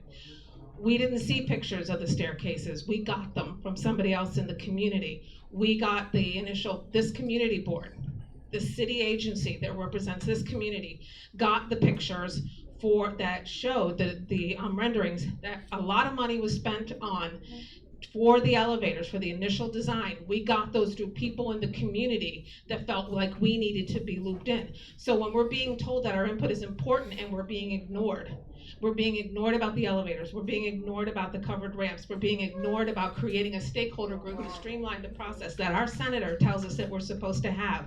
And then we're being told that when we ask about vegetation that had been removed a year ago, because it has removed soundproofing throughout the community from Rego Park here, we were told nothing could be planted. That's not how we do things. But what we heard tonight from you was that when we do this project, we have to replace everything. So when our input was, can we please plant evergreens? Because they don't cause problems. And they actually are hella sexy along those train lines when it snows. There's no reason why you would rip out vegetation that provides soundproofing. Rego Park, Forest Hills bears the brunt of the Long Island Railroad service. Every line that runs between here and Jamaica runs behind our house. We bear the dust, we bear the noise. And yet we have to beg for our Congress members' money to be honored in the way it was. It's not right. I encountered myself personally on a very rainy Saturday 2 weeks ago, a young woman with a cane and a boot on. Apparently she had just injured herself, trying to traverse the stairs. She'd come on the train via Jamaica. And she says, I cannot believe a station as lovely as this in a community like this doesn't have an elevator. And I told her, I says, I would like an elevator, and we've been trying to fight for an elevator. She goes, well, I sure as hell hope you win. Because she is somebody who's new to accessibility. And to have her walk in that rain, if you remember 2 weekends ago, it was really coming down. So when we ask for a cover ramp, it's because we know the weather's gonna be bad. So when you tell us you're gonna take our input seriously, we have no history of that. What we have gotten, I'll be fair, is that we are going to have those heated ramps so that if it does get inclement. Yes, we're gonna get that. We've asked for that, we're getting that. So I wanna give credit where credit is due. But on everything else we've asked for, we've been thoroughly ignored. And that includes our Congress member who has fought, who we voted for her. She fought for us, she got the money. And this project has just spun from being an elevator project to being a platform project to being a lot of other things that it wasn't supposed to be. And we're not complaining about the extended platforms. We're just complaining that the intent, and we can go back and pull up quotes from former people like Eng, who said, I think it was in 21 or 22, that this was an elevator project. And it isn't an elevator project anymore. So I'm gonna leave it at that. I wanna turn this over to the rest of my board members because I could go all night. I'm a pastor's kid, it's my job. Okay, I'm gonna go to Pat. Hold on, give me your hands. I'm gonna make a list so that we don't have to stand up with our hands up all night. Okay, I have Pat, Martha, Herb, Effie, Edwin? Kevin, did I see your hand? No, I didn't see your hand, Kevin? No? No, it's clapping for you. Oh, thank you. Woo. Anyone else at this point? Okay, so this is list number 1. Pat, go ahead. Hi there. Is this on? I think so. Is it Or you're on? just loud. Hi, I'm Pat Morgan. And I'd like everybody from MTA and Forte Construction to please look at me right now. I'm disabled. I've been on one of these since 2018, actually 2016. 2008, I had 4 discs removed from my spine, from my neck. It was a choice of that or being paralyzed from the neck down for the rest of my life, living in a nursing home with someone else picking my nose because I wouldn't be able to. I had 2 knee replacements in 2017, 2018. They are failures. I had a stroke in 2022, which has left my right side not working up to par. I regained 80% of my mobility. I had 2 surgeries on my neck. I have a spine and a spinal cord injury. How much is the footage for the ramp? What's the footage on the ramp? Right? Yes. The ADA code compliance right now because of the switchback, it's approximately. Sir, we can't hear you. You need a mic? Hold on, I got it on. Here. Sorry. If we could get the measurements for both ramps, that would be great. The Askin ramp. Right now, everything is under preliminary design, but it's the ADA compliance. The ramp on the south side should be approximately about 200 and something feet long. How many blocks is that? How many city blocks? Mark, you're not. Mark, you gotta wait your turn. Mark, how many city blocks is that? It's approximately 1 actually block, not a city block. 1 block. So average city block in Manhattan is 200 feet. Give or take with the center of the road. Because when we do 20 blocks to a mile, approximately 200 feet on the average. City blocks are actually just a little bit longer, as is what they call a city block. A regular standard block is about 200 feet long. But a city Okay. block is about 500. But Okay. but regardless, I'm not here to argue with you at all, and I take your concerns and All right, everything let else me into finish. consideration. It's my time. Is there going to be a covering? Currently, it is not in the design, but we will definitely take a look at seeing if we can accommodate some portions of it. Okay, you see me holding this, and you see me using this. Now imagine it's raining, and this is my umbrella, and I'm trying to traverse up that ramp in this. How can I do it safely without covering?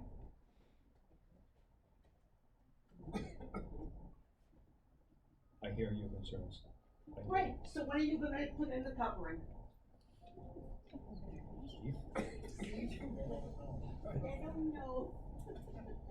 As an MTA, right, I understand, trust me, we feel for you, and I know that doesn't go, I know you're living it, right? Our ADA requirements, where possible, ramps are the answer, right? If ramps are not feasible, elevators is the next step. In this location, ramps satisfy our ADA requirements, and that's the direction that the MTA goes for providing accessibility. Who would you like to work with this just for a few moments? No, ma'am, I understand. My mom is also handicapped, so I understand the Please don't concerns. use the word handicap, we're disabled. Handicap is a pejorative. I am not handicapped, I am disabled.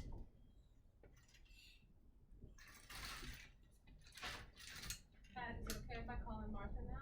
Just one more thing. When I worked for NYPD as a 911 operator and dispatcher, we had 3 requirements for when a supervisor gave us an order. Number 1, it had to be legal. Number 2, it had to be ethical.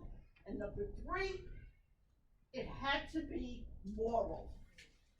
So when you're denying somebody a police car, you had to have a legal reason to do it.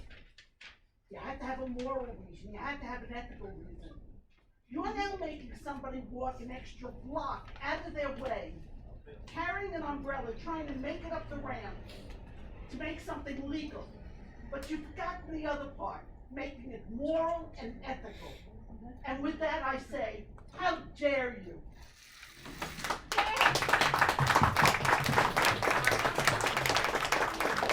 Hi, I am speaking on behalf of people who currently have illnesses that make them disabled. Firsthand, my mother uses a walker. Can I tell you, inclines make it difficult for her to walk with her knee. I can't even tell you what it's like coming down a ramp. She's holding on to me. I see lawsuits if my mother falls on one of these ramps because there's no elevator provided. Woodside, brand new elevator. Grand Central, brand new elevator. Penn Station. Why can't we, Forest Hills, have an elevator for people that are taxpayers, that have been taxpayers for all their lives, and now are facing challenges? This is not the way. So we need to rethink this. We have the money. All the stations have elevators. Ramps are not going to work. Rethink it.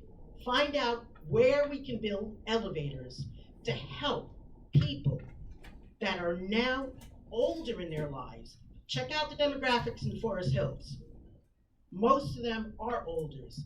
If you look at the traffic of them walking, do you know how many walkers are up and down the streets doing their chores, buying groceries at Trader Joe's?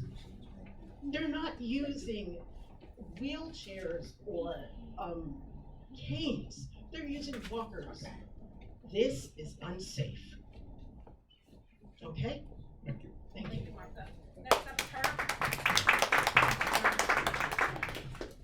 Hi. I have two questions. First one is the when you're on the train and you're coming from Manhattan or wherever, and there are only going to be 4 cars. Now there's 6 cars. How do you know where to go? Which cars to go in?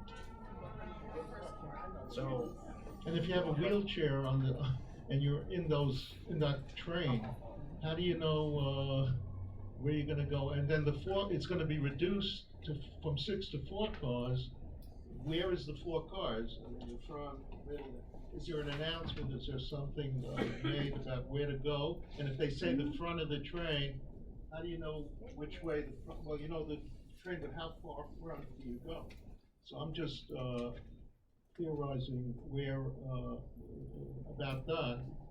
The other thing about the ramps is quite not true. I worked for the Transit Authority for 32 years, and we built elevators at over 100 stations now. But some of the stations don't have elevators. Avenue H on the Brighton line doesn't, because it has a ramp from the street. It's close to the street. Franklin Avenue doesn't have an elevator. I'm doing from memory. Prospect Park on the D line has it because it's close and they're able to put a ramp. The other stations, hundreds of stations, except for 42nd and 8th, if you go to 42nd and 8th, has an elevator to the street, Port Authority, but it doesn't have an elevator to the platform. There's ramps. This, because it was too short to build an elevator. Those were places where they couldn't build elevators. I mean, generally, they built elevators, and then they couldn't build an elevator, or it was very close there to the ground, not like Long Island Railroad. Rockaway Park. It's on street level almost. There's a ramp. Rockaway Parkway on the Canarsie line has a ramp, does not have an elevator. So there are stations without elevators, but most of them have elevators. And we wanted to build elevators because if you have a ramp, you got to, and it's an ADA, it's not a regular ramp. I mean, we have ramps places on the 14th Street and Union Square, 14th Street and 8th Avenue, to get from the 8th Avenue line, the A line to the L line. There's a ramp and there's a big sign. This ramp is not accessible because the incline's like this. And it's shorter. If it was an ADA ramp, it would be so long so ADA ramps are not regular ramps. They have to be at a certain angle where it makes it very long, because if it wasn't that way, the wheelchair would like, woo, and it would be dangerous. On the other hand, the trade-off is that it's very long. So the elevator just goes up and down, that's the end of it. It costs more money, the elevators. The elevators around all the our stations cost money. Most of the stations have one elevator. We clamored for 2 elevators to the street at Continental. We had it, and then they took it away when it was built. We were gonna have one on the south side and one on the north side. And it's only one now on the south side. So people are, I don't wanna go on, but that's what the importance of an elevator is. And the second, and we didn't answer the question about, my first question, where is this train? Let's let them answer that question about the train. Go ahead, please. Yeah, so onboard announcements, they're always, if you're going to Forest Hills, please, go to the first 4 cars, go to the first 6 cars, go to the first 8 cars, whatever it may be. So they'll always do onboard announcements, right? I know where the first 4 cars are. So if you have, you may know, you may have been, just have innate knowledge of where you are on trains and know where you are. But if you have a smartphone, you can always download our app. It will be able to tell you where you are in relation to the train and help you position yourself better so that you can, be in the right cars. So that, and also if you're at a station, generally speaking, you can always look in one way or the other to try to figure that out. But I'll let Q answer the second portion of your question. Thanks so much. So the second part of your question, talking about why ramps versus elevators. As you heard before, I am the Chief Accessibility Officer at the MTA. It is really our decision, led by me, that going forward, the MTA will first look at ramps system-wide before we talk about elevators, because we have a legally binding mandate to make all of our 702 stations system-wide accessible to all of our riders. And I am so proud that every day we ride over 200,000 people along Island Railroad, and we do it safely, and we do it in an equitable fashion. We're almost close to 100% accessibility at the Long Island Railroad. We have 702 stations system-wide throughout the state of New York, and our legal requirement is to make all those stations accessible. There is no definition to what an accessible station is. Not the law, not ethics, not moral. Do you have a definition for that? As a person with a disability myself, I am so proud of this project and what the team has come up with. This will be the first station in the Long Island Railroad that has snow melting mechanism, ice melting mechanism on these ramps in perpetuity. What that means is that these ramps will forever be accessible all winter long. When it snows, when there's ice, this will not be a complication. This won't be an issue. And yes, they will be more than just ADA compliant. To your point, Herb, there needs to be an appropriate slope so that our aging New Yorkers and our folks with disabilities have a gradual ramp that they could walk, roll, ride smoothly, and we are providing that. So it will be not just to code, but it will be a gradual ramp. It'll be visible. There'll be sight of line. To your point about canopy, canopies have some safety concerns. You can't see through a canopy. These will be safe and accessible, and I am very proud of that. And going forward, we are looking at ramps at every project before elevators. And to whomever said it, I just want to clarify, this project was never funded for the cost of what elevators would have cost this project. There was money in previous administrations. They had money for elevators that did not cover the cost for what those elevators would have cost. But that aside, it is now the policy of the MTA that we look for ramp solutions system-wide, because there is no definition that says an accessible station means an elevator at the station. That is not the case. That will not be the case. Thank you.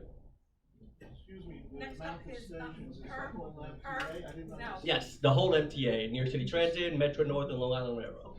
Okay, we gotta move on to Effie. Serena, I saw your hand, I've written you down. Go ahead. I just want to, I have my own question, but I just want to follow up a little bit what Herb just said regarding knowing which cars. I think we need something more visual. You can't assume that an announcement is going to be enough. You're assuming that everybody who takes the train speaks English and understands. Sometimes it's very hard to understand what the announcements say, even if you know English. I think you need to come up with a better system. Just assuming that one announcement in English is going to be sufficient for everybody to know what to do. You don't want people to overshoot their station. Oops, I forgot to get off. I didn't have time to get off. We need something visual, I think, a better system to indicate what's the right ones to take. My question now, can you elaborate a little bit more on the snow melt systems? Let me give some specific questions to that. What is first of all, is it going to be only used on ramps, also elsewhere in the station to melt other locations?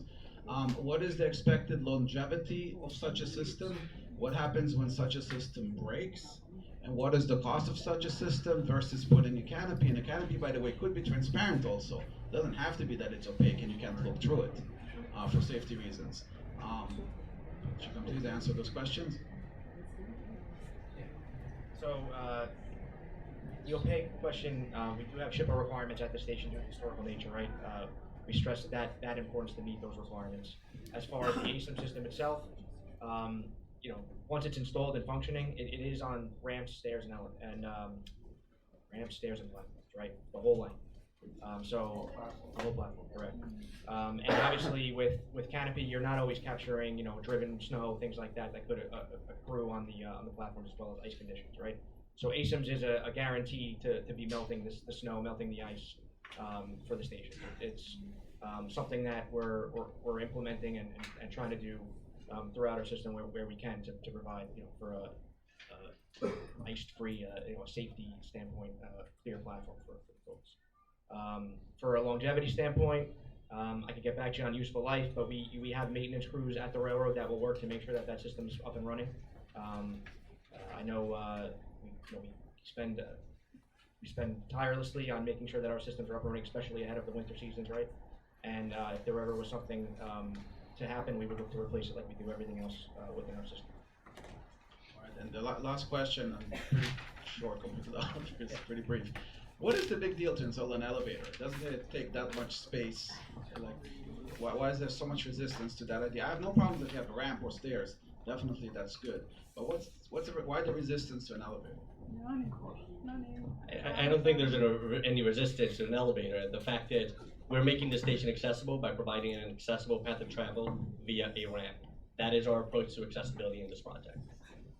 Okay. We're gonna, the next person up is Edwin, and we're gonna have to start limiting this to one question per, and if we have time, we'll loop back, because we also have 3 resolutions to vote on tonight. Edwin. So just quick, I just want to confirm, you said from going eastbound, there's gonna be a new entrance or ramp that goes all the way out to Aspen Avenue? Correct. Okay, so that's further On the than north side. the north side only. Okay, Correct. great. On the north And very quick, that picture that was on the last page of the PowerPoint that you didn't show, what was that a rendering of? Is that the new ramp? It's our contact information. No, the next page. What's the rendering? Oh, is that an actual rendering of a future design, or is that? So keep in mind, all this was preliminarily done. Yeah, no, So that was, I believe, the stair on the southwest side of Burns. Okay. The stair down to that's the ramp, right? Stair. Okay. The last slide was a stair. The ramp was in another slide. That was the south side. Oh, the last one was the stairs? No, and I'm just gonna further what Effie was saying. Why can't one of the ramps be replaced by an elevator? Thank you, Edwin. Next up is Jean. I know, Mark, I got you. Well, very interesting. I might say some things that people won't agree with and some things they will agree with. I ride the MTA, Long Island Railroad, very often. They are a fantastic bunch of engineers that are on those platforms and are in the trains. There are always at least 2. So if you come down with your scooter, your walker, whatever the case may be, they will always direct you to where, and I've been doing this for a long time. So I'm not just saying this is recently because of all the changes. No, they've always been this way. If there's changes like we have when we have the ramps because they're doing work, they'll tell you, make sure you get to car number 4. They will even walk you to car number 4. That's so hard to count car number 1, 2, 3, 4. It's not that hard to count cars, trust me. But what else I want to say is about the ramps. The ramps I used, of course, over here on I don't understand why there can't be some covering. That's the only complaint I have, is because if it is raining and it's very difficult to manipulate, and plus it gets kind of slippery. But what you're proposing, the idea of being insulated, that there will be no more ice, no more snow, no more, that in itself, because during the winter it's very difficult for anybody in a wheelchair or a scooter to use the ramp. Elevators, I only have one complaint about elevators. We wind up having homeless just using it for a facility. And I don't care where the elevator is, I've been all over the place. I've never had trouble with, main offices and stuff, but outside, no. So, other than that, Next, thank you. Can you pass that to Serena? I just I'm new to all of this, so I'm trying to understand. You know, when you talk about the safety issues of the ramp, I use the ramp, I use the stairs, I run down and all of it. I'm running a marathon on Sunday, so I practice everywhere. But what these two have said, right, with their walkers and their moms, and even my father-in-law, who doesn't walk very fast, he has a hard time walking up the ramp. It's just challenging for them. And when you say that, you know, there's going to be a snow, blah, blah, blah, whatever that means, I'm not understanding how is that going to help somebody who has a hard time walking up the ramp or coming down the ramp. And then, I don't know if this is going to make any sense at all, but there's a lot of older people, yes, elder people in Forest Hills, 100%. But there's also young families coming in to this area, like myself. I moved into this area, got married into this area, and it's home now for me. And I remember I did take the Long Island Railroad. I had 2 children on a very heavy, what do you call that? Stroller. And I didn't go up and down the ramp because every time I did do that, going up, I had to push it as if like I had to bend forward, and it was absolutely so uncomfortable for me. And then coming down, I had to almost, like track backwards because it was so fast. And I'm like, okay, this is very dangerous for me and my kids. I'm not going to take this. So I did not participate in funding the LIRR. I went on the train station. I just am trying to understand, if there's so many people here saying that just put an elevator in, I know it's not that easy, but why is it that we're not able to do that? That kind of just irritates me, that there's people on a walker that have to schlep along and come back down, and it's uncomfortable for them. Anything else, Serena? That's it. Okay, next is Diane. Can you pass that to Diane? Well, I'd like to answer her. Okay, She go did have questions. They weren't just comments. So first, to answer what the blah blah blah is. The blah blah blah that I alluded to is snow melting capabilities. For the first time, we don't have that at any other station in the Long Island Railroad right now, and that's why I say I'm really happy for this project, because right now there are stations where our teams struggle to go out and salt or struggle to go out and shovel when there is accumulation. We try our best, we do it to the best of our abilities, but that won't be an issue here at Forest Hills going forward after this project. That'll be a huge enhancement for accessibility. I don't know if you've ever tried sitting in a wheelchair or a walker and trying to get through snow. It's hell. That will not be the case here at Forest Hills. And I don't know if you've heard me before, but since I got to the MTA, my definition of accessibility is quite expansive, and it includes aging New Yorkers and the 150,000 births a year here in the city. I think about strollers. We are carving stroller space in buses. My team and I are absolutely thinking of parents and caregivers with children in strollers. They're part of our stakeholders. This will be an enhancement for that community as well, because the ramps that you're alluding to at that station right now, they are too steep. And I'll go even further. They're not compliant to today's standards. They're compliant because they were compliant to the standards back when they were built. But we have new standards today that ask for more gradual slopes, and that's what we're providing with this project.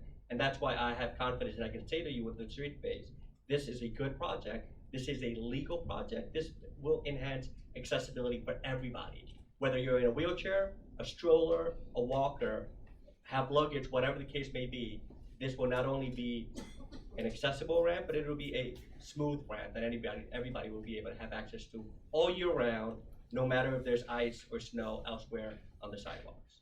I just want to say, Serena, please we need to, I'm reconsider sorry, the elevator. Serena, we have to move on.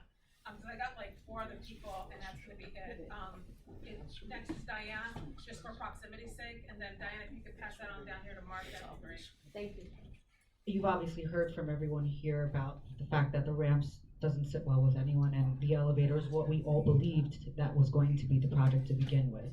But to add to what everyone else mentioned, something that also came up, I also didn't notice any benches at the platform, and if that was removed from the design, it seems like that was completely not thought of either. We have to remind ourselves that that's great, there's gonna be ice melting and all that good stuff, but where is everyone else supposed to be sitting?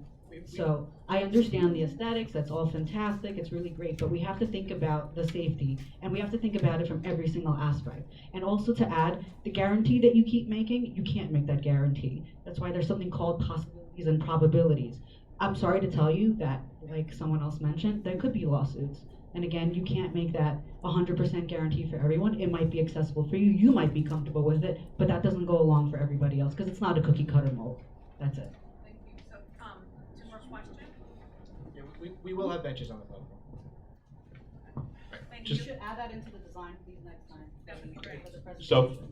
So, number one, in terms of, one question? Yeah, that's what I said. Pick the best one. Okay, I'm gonna talk about hearing challenges. Okay, I have hearing challenges. I've come from Penn Station into Forest Hills, first stop. Sometimes the announcements on the LIRR leave something to be desired, especially with somebody with hearing challenges.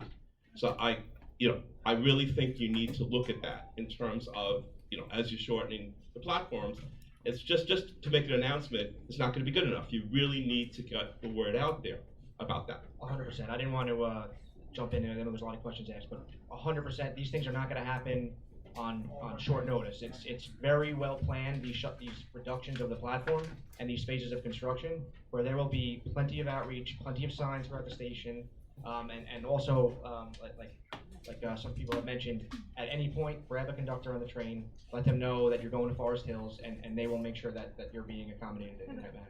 But it's well taken, and the outreach effort is going to be well in advance. There's going to be no surprises where one day it's 4, one day it's 6. It's going to be well planned out and well communicated.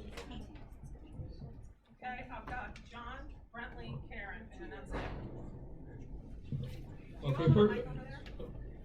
Okay, first, amen to everything everybody else said about the elevators, but I wanted to raise another question. I mean, earlier tonight, when I'm sure you were here, there were a lot of people from the audience and who talked about the question of and talked in support of a rather specific proposal regarding an alternative way of installing the stairwell. I want to know, to what extent are you aware of that? Was there any discussion of that with you prior to this? And also, insofar as you may not, you may be, if you see any problems with that proposal, and if not, the extent to which you're willing to discuss it and put it in. As I said, I think the people who raised that question deserve to have at least a response of some specificity. So if the question is in regards to moving the station further to the west, Well, not the stairs. This set was given to us. coming down to Burn Street, you're saying? I mean, have you seen this by any The proposal, I have myself have not, but, Putting it all the way across. Obviously, we haven't seen it. Well, the date is today, so yes, we haven't seen it. It's stamped today. If you could just take that back and get back to us on that, that would be great. Taking a quick look at it, I know you can't do all the due diligence you need to, but I think great effort was made. Thank you. Yes. So if you guys can take that back, that would be great. Next person is Brentley, then Karen. I promise this is not about the elevators. I just wanted to ask, regarding the project hotline, there's no number listed. Will you be announcing that later, that number, so that people can call regarding non-emergency complaints issues about to the public? It's on your. It's on the outreach. It's not on this right here. What is that number? Are you gonna announce it to I us? didn't establish that as yet, because we're not fully on site. Thank you. That's all. Once it's on, we'll definitely have it. Perfect. When you say that louder, we couldn't hear the answer. we'll distribute a number. They don't have it. Okay. Question about the indoor waiting areas. Are there going to be any improvements or upgrades to the indoor waiting areas? And also, just as a note, if you can bring back to the appropriate people, the hours are completely haphazard. It's completely unpredictable when they're open or locked and why. And it is an asset to have a place to wait inside when it's freezing or raining or have extra seating. It's just a real thorn in my side. Personally, I take the railroad almost every single day, and it's like a complete shot in the dark. The door's locked, the door's open, doesn't matter what time of day. And so, A, just curious if there are any upgrades to those spaces, because they do add value, and B, how do you control for when they're actually usable, because it's a lost asset, frankly. I can answer the upgrade. So we are upgrading the bathroom, making it ADA compliant for the station house. And then with regards to the hours, so generally speaking, the waiting rooms are only open at most stations when there's actually someone there. So in many cases, the hours are 5 to 2 weekdays, 6 to 3, something like that. So, however, if there's MTA PD activity or something like that, and the waiting rooms are closed, then they need to be cleaned. You know, I'm not gonna, I think you can, you know, if there's some sort of incident in the waiting room, we have to address that, and that's a lot of times why they're closed like that. Yeah, it'd be helpful to have signage, just, it's totally unpredictable. I used to ride and they'd be open during rush hour and then they're not open during rush hour. And it's just completely unpredictable as to what happened. So it'd be helpful if they're actually going to be upgraded with the bathrooms and everything, that there's clear instructions for when people can access them. Yeah, absolutely.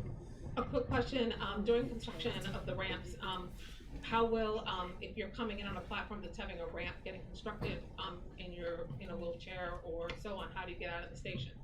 Will there be an alternate exit? Or an alternate way of exiting? So, understanding how large of an impact that is, we put in requirements in the contract to limit the amount of downtime of the ramps. So there will be times when if you're on a walker, the LIR will not be an option for you. Correct. How long do you think that would be? So the ramps must remain open from Columbus Day to, I believe, the beginning of May. I'm sorry, the reverse. From May to Columbus Day, the ramps must be open. So the downtime would be the opposite, right? Columbus Day till the beginning of May. That's a long time. Understood. So we're looking to minimize that as much as possible, shrink that duration. We're looking at, again, we're early on in the process of developing construction, phasing construction ideas, right? So obviously we're looking to trying to minimize that impact as much as possible. We will be providing cross-honoring to the nearby subway stations, and we will make announcements and make everyone, again, communication is key, we understand, of when those shutdowns are, so they know that they have to be using alternate stations on the branch that have that ADA accessibility. What we'd like to do is, we're gonna take this back, because I think all of us need some time to digest some of this, a lot of information. What we'd like to do is maybe in a week or so, is collect questions from the board and from the community that remain. So folks here tonight, if you have questions that weren't answered, please email us, and we'd like to submit them to you all for a response, and then we can circulate them out, because we do have a lot of questions and concerns about this project. I'll just say this in closing, I found it entirely ironic that one of the main reasons and drivers of the reason we supposedly do elevators, and I think you said this in one of our meetings, is because of the capacity of the MTA to repair elevators. And what was interesting is in the meeting in which the MTA actually voted to approve this meeting, there was an actually really good glowing report of the improvements that the MTA has done to fix their repairs of the elevators. So I just found the irony of that to be ironic, I guess, for lack of a better word. So as much as we're glad to see repairs improving, and I think we do see that system-wide, I think at the end of the day, we would like our elevators. So thank you all so much. We will be following up with you all with additional questions, and thank you for your presentation tonight. Thank you so much. I just wanted to say one more thing, that those questions, we'll work with you to have like a frequently asked question. That would be great. Like developed out of the interaction and all of the communication, so that you don't have to keep repeating yourself. And I love that. You know, just getting the information out to as many people as possible in a document that can be easily circulated. Perfect. Okay, very good. I'm going to call up Chair Sandoval so we can kick it into the consumer affairs, so we can do. Thank you all so much, so we can do our liquor licenses and so on.